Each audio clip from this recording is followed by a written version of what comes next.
Assalamualaikum warahmatullahi wabarakatuh. Sahabat beriman, kita akan simak kisah Imam Malik dan orang-orang yang menangis ketika menyebut Rasulullah. Salah satu murid Imam Malik, Mus'ab bin Abdullah bercerita, jika Imam Malik sudah mulai menyebut Rasulullah, kulitnya akan menguning, dan di beberapa waktu, beliau akan menangis dengan tangisan yang begitu keras. Orang-orang yang hadir di sekitar Imam Malik merasa sedikit terkejut atau terasa aneh, hingga suatu waktu beliau ditanya, kenapa keadaan beliau seperti itu?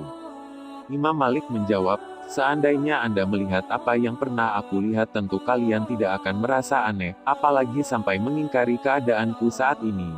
Karena ini hal yang biasa, yang bahkan dialami banyak orang.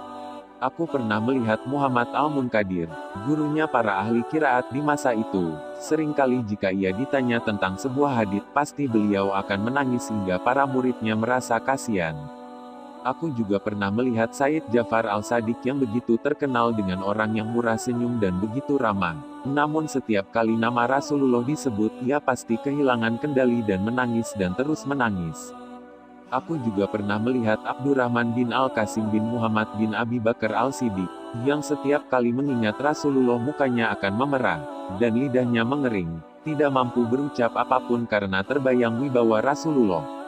Aku juga pernah mendatangi Amir bin Abdullah bin Zubair, orang yang jika disebut Rasulullah di sisinya pasti akan menangis hingga kering air matanya, tidak mampu lagi mengeluarkan air mata, yang jika keluar, justru darahlah yang akan keluar dari matanya.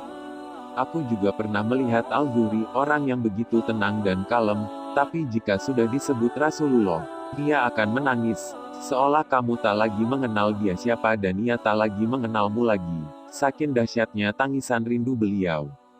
Membaca kisah yang seperti ini, kita yang terbiasa hidup di lingkungan yang serba kacau pasti akan mengatakan, itu paling di masa lalu.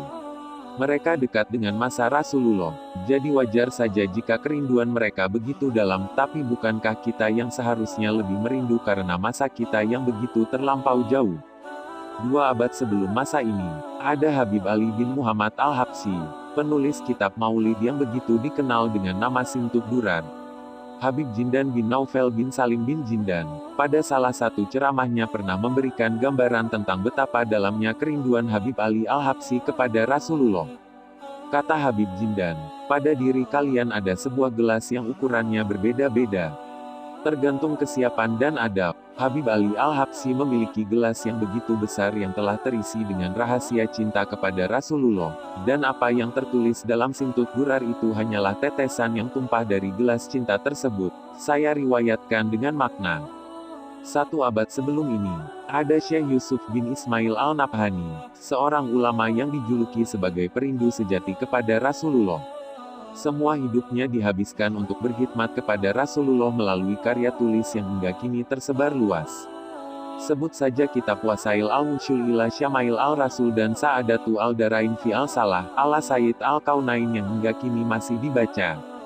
Cahaya warisan para sahabat dalam mencintai Nabi masih terus diwariskan hingga saat ini.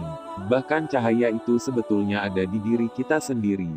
Cuman karena berbagai penghalang, cahaya itu terpendam dan perlahan padam. Duduk bersama orang yang memiliki cahaya lebih terang akan menjadikan cahaya pada diri kita menjadi lebih terang.